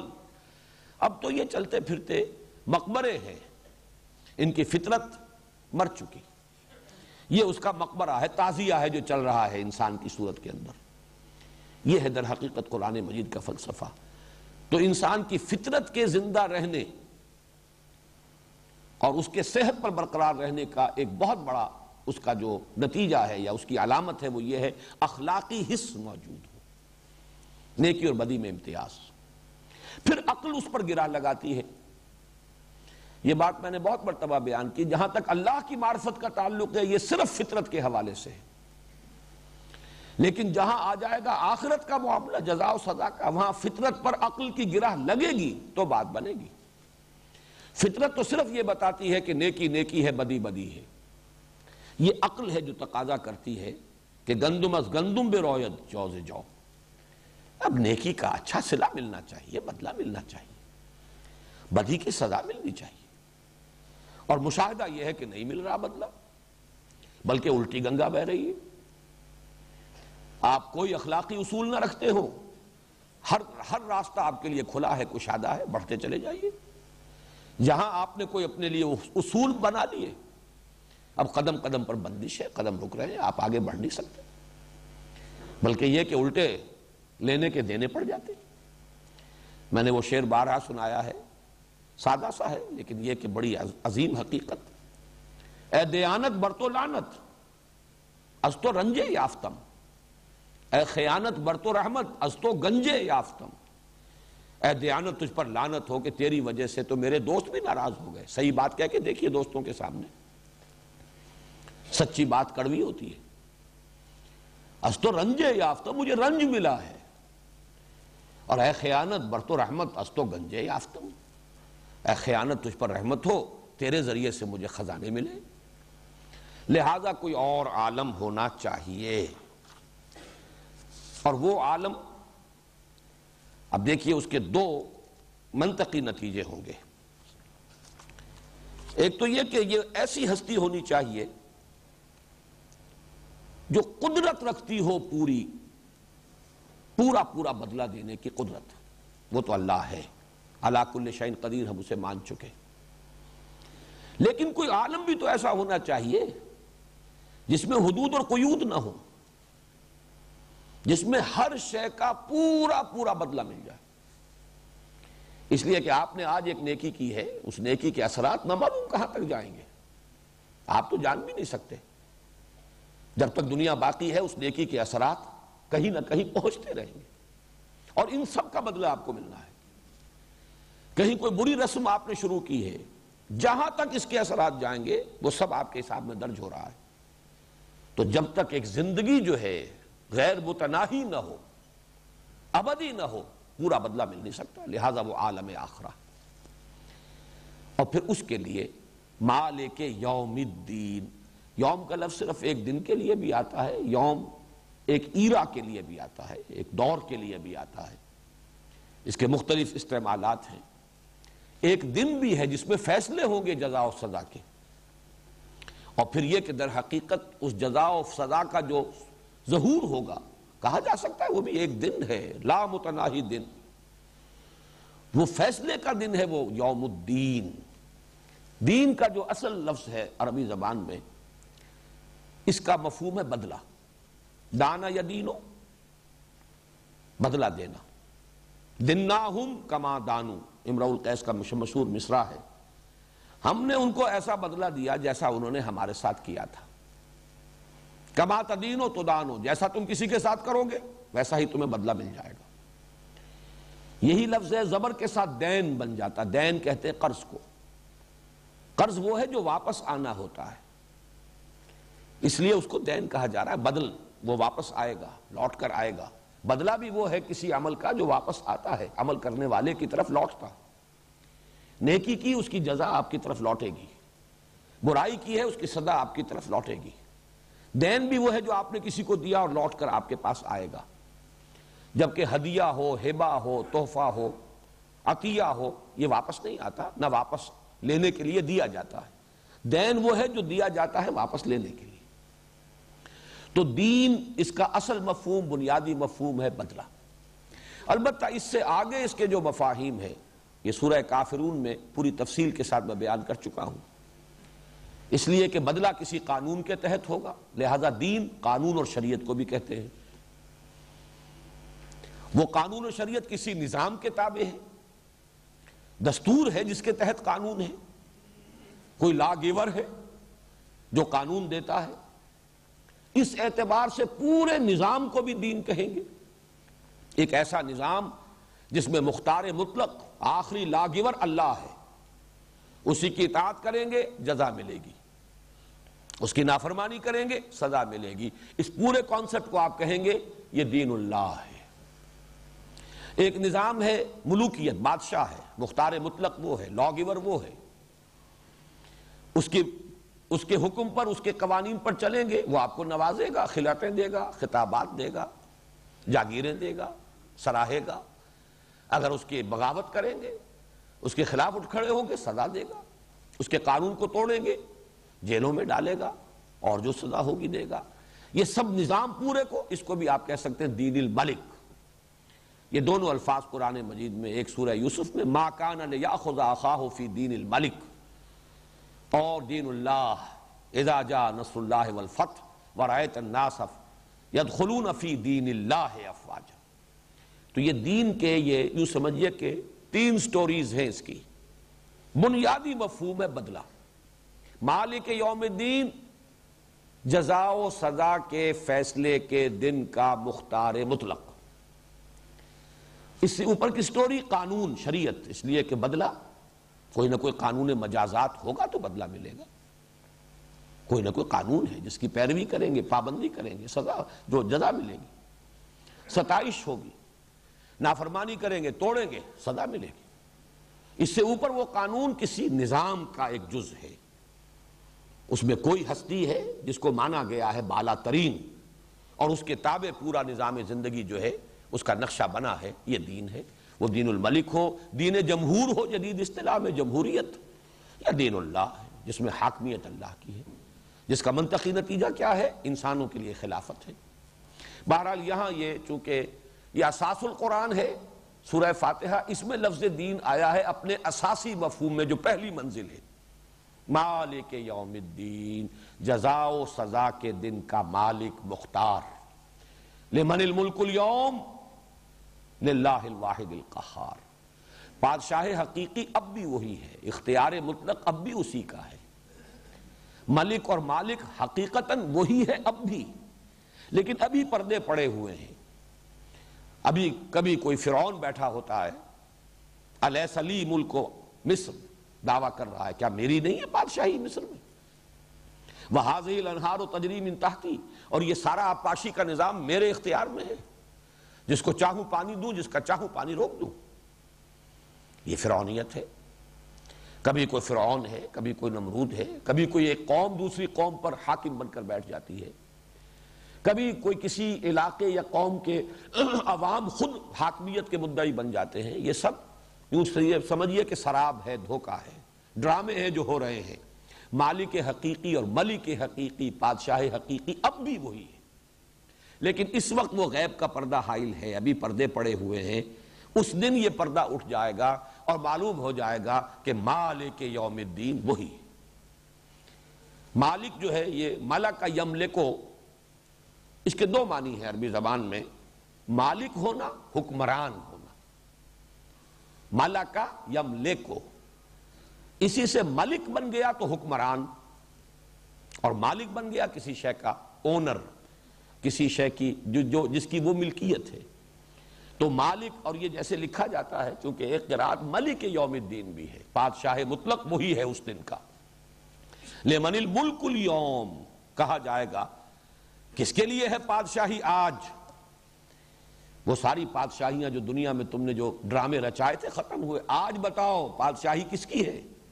لمن الملک اليوم للہ الواحد القہار، کہا جائے گا اللہ کے لیے ہے جو تنہا ہے، اکیلا ہے، الواحد ہے، قہار ہے، پوری طرح چھایا ہوا ہے، مسلط ہے، مستولی ہے، کوئی اس کے سامنے چوں نہیں کر سکتا جب تک کہ اس کی اجازت نہ ہو۔ لا يتکلمون الا من اذن له الرحمن وقال صوابا۔ یہ ہے مالک یوم الدین۔ یہاں یوں سمجھیے کہ پہلا جملہ مکمل ہوا، یہ وہ معرفت ہے جو انسان کو خود حاصل ہو سکتی ہے، یہ ہدایت نظری جہاں تک کہ انسان خود پہنچ سکتا ہے۔ اس کے لیے جو سورہ لقمان میں حضرت لقمان کی مثال آئی ہے، میں اس کی طرف دوبارہ ریفر کر رہا ہوں۔ دیکھیے اس معرفت میں نبی اور رسول کے ذریعے سے اس خاکے میں بڑے تفصیلی رنگ بھرے جاتے ہیں۔ اللہ کے اسماء و صفات کا علم ہوتا ہے انبیاء کے ذریعے سے، لیکن یہ اجمالی معرفت کہ کل خیر، کل حسن، کل کمال اللہ ہی کا ہے، وہی منبع خیر ہے، وہی منبع ربوبیت ہے، وہی منبع حسن ہے، وہی منبع رحمت ہے، یہ اجمالی معرفت انسان کو حاصل ہو جائے گی۔ اسی طریقے سے قانون مجازات کہ بدلہ ضرور ملے گا، ممکن نہیں ہے کہ بدلہ نہ ہو، یہ اندھیر نگری چوپٹ راج نہیں ہو سکتی، بدلہ مل کر رہے گا۔ یہ وہ سلیم الفطرت، سلیم العقل انسان یہاں تک تو پہنچ جائے گا، لیکن اس میں یہ تفصیلات کا رنگ کہ ایک وقت قیامت آئے گی، قیامت کے بعد کچھ عرصے کے بعد ریزریکشن ہوگی، بعث بعد الموت ہوگا، حشر و نشر ہوگا، تم جمع کیے جاؤ گے، تمہیں کھڑے ہونا ہوگا، یوم یقوم الناس لرب العالمین، پھر حساب کتاب ہوگا، وزن اعمال ہوگا، جس کے پلڑے بھاری ہوں گے اس کے لیے فہو فی عیشۃ راضیہ واما من خفت موازینہ فامہ ہاویہ، پھر وہ کیا ہے؟ وہ جنت ہے جس میں یہ نعمتیں ہیں، اور وہ سزا کیا ہے؟ وہ جہنم ہے جس کی یہ سزائیں ہیں۔ یہ تفصیل جو ہے یہ بہرحال انبیاء کے بغیر، وحی کے بغیر معلوم نہیں ہو سکتی۔ وہ فطرت سلیمہ، عقل سلیم صرف یہاں تک پہنچا دے گی، بدلہ ہو کر رہے گا۔ اعمال انسانی ضائع ہونے والی شے نہیں ہے۔ چنانچہ آپ دیکھتے ہیں سورہ لقمان میں بس یہی دو چیزیں آئی ہیں، قیامت کا ذکر، بعث بعد الموت کا ذکر، حشر و نشر کا ذکر، وزن اعمال کا ذکر، جنت کا ذکر، دوزخ کا کچھ نہیں۔ پہلی بات کیا تھی؟ وَإِذْ قَالَ لُقْمَانُ لِابْنِهِ وَهُوَ يَعِظُهُ يَا بُنَيَّ لَا تُشْرِكْ بِاللَّهِ إِنَّ الشِّرْكَ لَظُلْمٌ عَظِيمٌ۔ پہلی بات معرفت خداوندی، توحید، شرک کی نفی، شکر اور شرک سے نفی، شکر کا التزام اور شرک سے اپنے آپ کو پاک کر لینا، اجتناب۔ یہ تو پہلی دو آیتوں میں ہے، وَلَقَدْ آتَيْنَا لُقْمَانَ الْحِكْمَةَ أَنِ اشْكُرْ لِلَّهِ وَمَنْ يَشْكُرْ فَإِنَّمَا يَشْكُرُ لِنَفْسِهِ وَمَنْ كَفَرَ فَإِنَّ اللَّهَ غَنِيٌّ حَمِيدٌ وَإِذْ قَالَ لُقْمَانُ لِابْنِهِ وَهُوَ يَعِظُهُ يَا بُنَيَّ لَا تُشْرِكْ بِاللَّهِ إِنَّ الشِّرْكَ لَظُلْمٌ عَظِيمٌ۔ اس کے بعد دو آیات میں اللہ تعالیٰ کی طرف سے ایک بات آئی ہے کہ ہم نے والدین کے بارے میں بھی نصیحت کی ہے۔ لقمان نے اپنے بیٹے کو ہمارا حق بتایا، ہم تمہیں جو والدین کا حق ہے وہ بھی بتا دیتے ہیں۔ وَوَصَّيْنَا الْإِنسَانَ بِوَالِدَيْهِ، یہ اللہ کی طرف سے۔ اس کے بعد پھر آتی ہے 5ویں آیت، یا بنی انہا ان تک مثقال حبۃ من خردل فتکن فی صخرۃ او فی السماوات او فی الارض یأت بها اللہ ان اللہ لطیف خبیر۔ اے میرے بچے، اس حقیقت کو اچھی طرح ذہن نشین کر لے، دل میں گرہ باندھ لے کہ انسانی عمل خواہ و ذرے کے ہم وزن ہو، رائی کے دانے کے ہم وزن، مثقال حبۃ من خردل فتکن فی صخرۃ او فی السماوات او فی الارض، پھر وہ کسی چٹان میں ہو، کسی غار کے اندر گھس کر وہ کام کیا گیا ہو، زمین کی کہیں گہرائی کے اندر اتر کر کام کیا گیا ہو، یا فضا اور خلا کی پہنائیوں میں، فتکن فی صخرۃ او فی السماوات او فی الارض یأت بها اللہ، اللہ اسے لے آئے گا۔ ان اللہ لطیف خبیر، یقیناً اللہ لطیف اور خبیر ہے۔ اور اس کے فوراً بعد یا بنی اقم الصلاۃ، معلوم ہوا کہ وہ جو فکر ہے، فکر صحیح، ہدایت نظری، اس کے یہی 2 جز ہیں۔ ان کے اندر تفصیلات کا رنگ جو ہے وہ نبوت اور رسالت کے ذریعے سے بھرا جائے گا۔ خاکہ یہی ہے بنیادی، جو سلیم الفطرت اور سلیم العقل انسان جہاں تک پہنچ گیا، نبوت اور رسالت سے اب اس میں تفصیلات کا رنگ بھرا جائے گا۔ لیکن وہ جو ربط ہے اس کے بعد یا بنی اقم الصلاۃ، وہی یہاں پر ہے ترتیب ایاک نعبد۔ پہلا جملہ مکمل ہوا، الحمدللہ رب العالمین الرحمن الرحیم مالک یوم الدین ایاک نعبد، اور اس ایاک نعبد کا تعلق اس حکمت کے اعتبار سے الحمدللہ کے ساتھ ہے۔ اے اللہ، ہم تیرے احسانات کا کیا بدلہ ادا کریں، سوائے اس کے کہ ہم عہد کرتے ہیں، وعدہ کرتے ہیں۔ ایاک نعبد، چونکہ اس میں فعل مضارع استعمال ہوا ہے اور اس میں حال بھی ہے، مستقبل بھی ہے، عربی زبان میں یہ دونوں زمانے جو ہیں اس کے اندر موجود ہیں، تو ترجمہ ہوگا ہم تیری ہی بندگی کرتے ہیں اور تیری ہی بندگی کرتے رہیں گے، اور ہم تجھ ہی سے مدد مانگتے ہیں اور تجھ ہی سے مدد مانگتے رہیں گے۔ یہ وہ درمیانی حصہ ہے، وہ ترازو والی جو شکل پچھلی مرتبہ جو آپ کو ہم نے تقسیم بھی کی اور یہاں بھی آپ نے دیکھی تھی ریفلیکٹر پر، وہ ڈنڈی جو ہے ترازو کی، جس کے درمیان وہ مٹھ ہے، واو، اور یہ 2 جملے ہیں، ذرا نوٹ کیجئے، پہلی 3 آیات مل کر ایک جملہ بنی، آخری 3 آیات مل کر بھی ایک جملہ بنیں گی، اہدنا الصراط المستقیم صراط الذین انعمت علیہم غیر المغضوب علیہم ولا الضالین۔ لیکن یہ درمیان کی ڈنڈی جو ہے، جس کے بارے میں حدیث قدسی کے الفاظ تھے، ھذا ما بینی و بین عبدی، یہ میرے اور میرے بندے کے مابین ہے۔ اس میں ایک میثاق ہوا ہے، قول و قرار ہوا ہے، ایک عہد ہوا ہے۔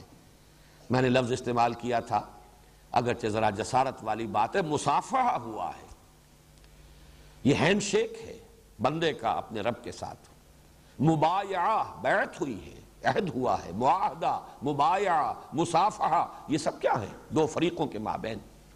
ایاک نعبد، تیری ہی بندگی کرتے ہیں اور کریں گے۔ یہ جو عبادت کا تصور ہے، اس کو بھی اب ذرا نوٹ کر لیجئے۔ ہمارے ہاں یہ لفظ ایک طویل عرصے تک، ہمارا جو دور زوال ہے، اس محلال ہے، تصورات جو محدود ہوتے چلے گئے، اس کے نتیجے میں یہ صرف مراسم عبودیت، موڈز آف ورشپ، میں عرض کر چکا ہوں تعلق کیا ہے، سارا شکر اللہ کا، کل احسان اس کے، ربوبیت حقیقتاً اس کی، اس کا بدلہ ہم کیا دیں؟ اس کے سامنے سر جھکائیں، اظہار عجز کریں، تذلل، عاجزی اختیار کریں، اس کی تکبیر کریں، تحمید کریں، تسبیح کریں، یہ مراسم عبودیت ہے۔ چونکہ جو مشرکانہ جو تصورات دنیا میں رہے، ان میں عبادت صرف انہی پر مشتمل تھی، اطاعت کا پہلو اس میں موجود نہیں رہا۔ سورج کی اطاعت کیا کریں گے آپ؟ سورج آپ کو کوئی حکم نہیں دیتا۔ چاند دیوی ہے، پوج لیجئے اس کو، کوئی اظہار عجز کر لیجئے، کوئی اس کے سامنے ماتھا ٹیک دیجئے، کوئی اور رسم جو ہے بنا لیجئے۔ اس نے کوئی آپ کو کوڈ نہیں دیا، کوئی قانون نہیں دیا، کوئی شریعت نہیں دی کہ آپ اس کی بندگی کریں۔ گویا کہ یہ دو الفاظ جو ہے پرستش اور بندگی، پرستش میں یہی ہے کسی کے سامنے اظہار عاجزی، کسی کی عظمت کا اعتراف، کسی کے مدح و ثنا، کسی کی حمد، کسی کے لیے تعریف کے گن گائے جائیں، شکر کے ترانے الاپے جائیں، یہ ہے پرستش۔ اور بندگی، عبادت کے لفظ کے اندر یہ دوسرا جو اس کا انٹیگرل پارٹ ہے، بندگی، اطاعت، مشرکانہ معاملات میں یہ حصہ اس میں سے ساقط ہو جاتا ہے۔ بتوں کو پوج رہے ہیں، کیا مطلب؟ صرف اس کے سامنے ڈنڈوت کر دیں گے، ان کے سامنے سجدہ کر دیں گے، ان کے سامنے کچھ حلوے ماڑے لا کر رکھ دیں گے، اور کیا کریں گے؟ بتوں نے کوئی حکم تو نہیں دیا، انہوں نے کوئی ہدایات نہیں دی، کوئی ان کی عطا کردہ شریعت نہیں ہے، کوئی انہوں نے قانون نہیں دیا۔ لہذا مشرکانہ تصورات میں عبادت کا مفہوم صرف پرستش رہ جاتا ہے، بندگی نہیں۔ حالانکہ عبادت کا انٹیگرل پارٹ ہے بندگی، غلامی، محکومی، جس کے لیے کہ سب سے بڑا ثبوت قرآن حکیم سے جو ہے وہ میں آپ کو جو مکالمہ ہوا تھا حضرت موسیٰ علیہ السلام اور فرعون کے مابین۔ اصل میں قرآن مجید تو اپنی اصطلاحات کو خود مبرہن کر دیتا ہے، اس طرح محفوظ کر دیتا ہے کہ آپ کو اکثر و بیشتر باہر جانے کی اور کہیں اور دیکھنے کی ضرورت نہیں۔ جب حضرت موسیٰ علیہ السلام پہلی مرتبہ پہنچے ہیں دربار میں اور اپنی رسالت کا پیغام پیش کیا ہے، تو فرعون نے جو جواب دیا اور اس کے حواریوں نے اور اس کے جو سردار تھے، فَقَالُوا أَنُؤْمِنُ لِبَشَرَيْنِ مِثْلِنَا وَقَوْمُهُمَا لَنَا عَابِدُونَ، انہوں نے کہا کیا ہم ایسے دو انسانوں کی بات مانیں گے، ان کا کہنا مانیں گے، ان کے بتائے ہوئے راستے پر چلیں گے جو ہم جیسے ہیں؟ ایک تو یہ کہ ہم جیسے بشر ہیں، موسیٰ اور ہارون، اور اس سے بھی بڑی بات وَقَوْمُهُمَا لَنَا عَابِدُونَ، ان کی تو قوم ہماری غلام قوم ہے۔ یہاں پرستش کا تصور بالکل نہیں آ سکتا۔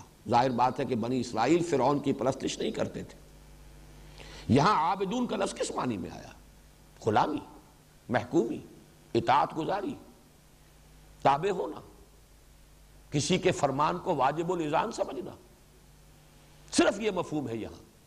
فرعون کی پرستش ہرگز ثابت نہیں ہے کہ بنی اسرائیل مصر میں فرعون کی پرستش کرتے ہوں، معاذ اللہ، اس کا کوئی امکان نہیں۔ ابراہیم کی نسل سے تھے، ان میں اخلاقی زوال اور پستی جو ہے وہ آ گئی تھی، لیکن یہ توحید، اس کی نعمت ان کے پاس موجود تھی۔ مجبوراً ایک غلامی ہے، محکومی ہے، جبری اطاعت ہے، وہ ہو رہی ہے۔ تو معلوم ہوا کہ لفظ عبادت کے اندر یہ مفہوم، اور خالص یہ مفہوم، بغیر پرستش کے مفہوم کے قرآن مجید سے ثابت ہے۔ اچھا، یہ تو تھا فرعون کا قول، کہا جا سکتا ہے کہ یہ تو فرعون کا قول نقل کیا اللہ نے، لیکن خود حضرت موسیٰ علیہ السلام کا قول ہے۔ یہ سورہ مومنون میں ہے، وَتِلْكَ نہیں، سورہ شعراء میں ہے، بلکہ پہلی آیت جو ہے وہ سورہ مومنون کی تھی۔ سورہ شعراء میں حضرت موسیٰ نے ریٹارٹ کیا، اسی طریقے سے آنکھوں میں آنکھیں ڈال کر ڈٹ کر جرأت کے ساتھ جواب دیا، وَتِلْكَ نِعْمَةٍ تَمُنُّهَا عَلَيَّ أَنْ عَبَّدتَّ بَنِي اسرائیل، اس نے یہ کہا تھا أَلَمْ نُرَبِّكَ فِينَا وَلِيدًا، اے موسیٰ تم وہی نہیں ہو جسے ہم نے اپنے ہاں، اپنے گھر میں، اپنے محل میں رکھ کر پالا پوسا تھا جبکہ تم چھوٹے سے تھے، ہمارے ٹکڑوں پر پلے ہو، اور آج ہماری ہی بلی ہمیں کو میاؤں، آ گئے ہو ہمارے سامنے رسول بن کر، رسالت کا دعویٰ لے کر۔ أَلَمْ نُرَبِّكَ فِينَا وَلِيدًا، تم تو ہمارے ٹکڑوں پر پلے، ہمارے گھر میں تم نے پرورش پائی۔ اس کا جواب دیا ہے اسی طرح، in the same coin، وَتِلْكَ نِعْمَةٌ تَمُنُّهَا عَلَيَّ أَنْ عَبَّدتَّ بَنِي اسرائیل، یہ احسان تم مجھ پر جتا رہے ہو، بڑا احسان تم نے مجھ پر کیا، حالانکہ تم نے میری پوری قوم کو اپنا غلام بنا رکھا ہے۔ وہ ظلم اور ستم کی چکی میں جس طرح پیس رہے ہو وہ تمہارے سامنے نہیں ہے۔ ایک فرد کو اگر وہ محل میں پل گیا ہے تو اس کے اوپر تو احسان جتا رہے ہو، اور یہ بھول گئے ان عبدت بنی اسرائیل۔ اب یہ تعبید، غلام بنا لینا، جبراً کسی کو محکوم بنا لینا، اس کے لیے گویا کہ یہ نص قطعی ہے قرآن مجید کی یہ آیت، اور یہ حضرت موسیٰ علیہ السلام کی طرف سے قرآن مجید میں بیان ہو رہا ہے۔ تو نوٹ کیجئے کہ در حقیقت عبادت کا مفہوم جمع ہوتا ہے فارسی کے دو الفاظ کو جمع کرنے سے، پرستش اور بندگی۔ زندگی آمد برائے بندگی، زندگی بے بندگی شرمندگی۔ شیخ سعدی نے بہت خوبصورتی کے ساتھ اس لفظ کا مفہوم جو ہے وہ ادا کیا ہے۔ میں چند جملوں میں عرض کر رہا ہوں، چونکہ مشرکانہ تصورات میں عبادت رہ جاتی ہے صرف پرستش کے مفہوم میں، ہمارے ہاں مسلمانوں میں بھی ایک طویل جب زوال کا دور آیا ہے، عبادت صرف نماز روزے کے لیے یہ لفظ مخصوص ہو کر رہ گیا۔ اس 20ویں صدی عیسوی کی جو احیائی تحریکیں ہیں، اور ان میں وہ عظیم تحریکیں بھی ہیں اور کچھ ایسے بھی ہیں کہ جو بعض پہلوؤں سے غلط رخ پر چلے گئے، لیکن یہ کہ کم سے کم اس مفہوم کو اجاگر کرنے میں انہوں نے بھی رول پلے کیا ہے۔ میری مراد یہاں پر منکرین سنت سے ہے۔ یہ تصور بہرحال انہوں نے بھی اجاگر کیا ہے کہ عبادت کا مفہوم صرف نماز روزہ نہیں ہے، بلکہ پوری زندگی میں اللہ کی اطاعت، زندگی کے ہر گوشے میں اللہ کے قانون کو، اللہ کے فرمان کو واجب الاذعان سمجھنا، اس کی اطاعت، اس کی بندگی۔ یہ تصور جو ہے یہ اس دور میں خوب نکھرا ہے، اخوان المسلمون کے ذریعے سے بھی، جماعت اسلامی کے ذریعے سے بھی، اور یہ تو بہرحال یعنی کم سے کم اپنے عقائد کے اعتبار سے صحیح رخ کے اوپر چلنے والی تحریکیں ہیں۔ سیاست میں کن وادیوں کی طرف وہ بھٹک کر رہ گئے یہ علیحدہ بات ہے، لیکن فکر کے اعتبار سے انہوں نے واضح کیا کہ عبادت کا مطلب صرف مراسم عبودیت نہیں ہے، بلکہ عبادت کا مطلب پوری زندگی میں اللہ کی بندگی اور اطاعت۔ لیکن اس میں بھی ایک کمی ہے، کمی تھی کہہ لیجئے، اور یہ کہ ہے جستجو کے خوب سے ہے خوب تر کہاں، تدریجاً لترکبن طبقا عن طبق، ان تصورات میں کے نکھرنے میں بھی درجہ بدرجہ جو ہے وہ بات واضح ہو رہی ہے۔ الحمدللہ کہ ہم نے اس کو نکھارا ہے، اس میں اللہ تعالیٰ نے ہمیں توفیق عطا فرمائی ہے کہ یہ جو احیائی تحریکیں ہیں ان کے ہاں بھی اس میں اطاعت پر اتنا زیادہ زور آ گیا ہے کہ ایک دوسری اہم حقیقت نگاہوں سے اوجھل ہو گئی، اور وہ ہے محبت۔ عبادت کا جسد ظاہری اطاعت ہے، لیکن اس کی روح باطنی محبت ہے۔ دونوں چیزیں مل کر اصل میں عبادت کا مفہوم ادا کرتی ہیں۔ ایاک نعبد، ہم تیری ہی اطاعت اور عبادت اور بندگی کرتے ہیں، تجھ ہی سے محبت کرتے ہیں، اور اے رب تیری ہی بندگی اور اطاعت اور غلامی کرتے رہیں گے اور تجھ ہی سے محبت کرتے رہیں گے۔ یہ در حقیقت پہلو جو ہے یہ کچھ ابھی جتنا کہ اجاگر ہونا چاہیے اجاگر نہیں ہوا، لیکن اس کے لیے میں نے بہت عرصہ ہوا، میرا خیال ہے کہ کم و بیش 20 سال ہو گئے ہوں گے، تقریریں کی تھی کراچی میں، ایک مہینے میں ایک تقریر، ایک مسجد میں، عبادت رب، شہادت علی الناس، اقامت دین، تین یہ بنیادی موضوعات، مطالبات دین کے نام سے یہ کتاب چھپتی رہی، بہت عرصے سے آؤٹ آف پرنٹ بھی تھی۔ اب دوبارہ کم سے کم یہ پہلا جو ہے عبادت رب کا مفہوم کیا ہے، یہ 2 قسطوں میں میثاق میں یہ مضمون چھپا ہے، اور جلدی پھر انشاءاللہ یہ مکمل ہو جائے تو کتاب بھی دوبارہ شائع ہو جائے گی، جس میں کہ عبادت کا اصل مفہوم کیا ہے اس پر بڑی تفصیل سے گفتگو ہوئی ہے۔ میں یہاں پر جو حافظ ابن قیم اور امام ابن تیمیہ رحمہم اللہ، ان دونوں نے جس طرح جمع کیا ہے، العبادت و تجمع اصلین، عبادت 2 بنیادوں کو جمع کر دیتی ہے۔ یہ قصر جو ہے 2 بنیادوں پر کھڑا ہے، عبادت غایت الحب و غایت الذل والخضوع۔ 2 بنیادیں کیا؟ انتہا درجے کی محبت اللہ کی، اور انتہا درجے میں اللہ کے سامنے جھک جانا، بچھ جانا، اس کا مطیع اور منقاد بن جانا، اسی کے سامنے سر تسلیم خم کر دینا، بچھ جانا شاید سب سے زیادہ صحیح اس کی توجیہ ہوگی۔ تو یہ دونوں چیزیں جب مکمل ہوگی تب عبادت کا تصور مکمل ہوگا۔ ایاک نعبد، اے اللہ ہم سب سے بڑھ کر تجھ ہی سے محبت کرتے ہیں اور کرتے رہیں گے۔ یہ سب سے بڑھ کر کے لفظ کا اضافہ میں کر رہا ہوں، سورہ بقرہ میں تقریباً اس کے وسط میں جا کر یہ آیت آئے گی، والذین آمنوا اشد حبا للہ، جو حقیقت میں صاحب ایمان ہے وہ شدید ترین ہے اللہ کی محبت میں، سب سے بڑھ کر محبت کرتے ہیں اللہ کے ساتھ۔ تو محبت کے جذبے سے سرشار ہو کر ہمہ تن، ہمہ وقت، ہمہ وجوہ اللہ کی اطاعت میں اپنے آپ کو دے دینا، یہ عبادت ہے، یہ وہ مطلوب عبادت ہے جس کا ہم اللہ سے عہد کرتے ہیں، ایاک نعبد۔ اللہ کا شکر ہے کہ آج ہم اس سورہ مبارکہ کے نصف تک تقریباً پہنچ گئے، اس لیے کہ اب اس آیہ مبارکہ کا نصف ثانی جو ہے وہ اس سورہ مبارکہ کے نصف ثانی سے متعلق ہے، وَإِيَّاكَ نَسْتَعِينُ۔ وہ جو حدیث میں آیا تھا کہ قسمت الصلاۃ بینی و بین عبدی نصفین، اس میں یہ نصف اول سورہ فاتحہ کا آج مکمل ہو گیا۔ انشاءاللہ کل نصف ثانی کا مطالعہ کریں گے۔ بارک اللہ لی و لکم فی القرآن العظیم۔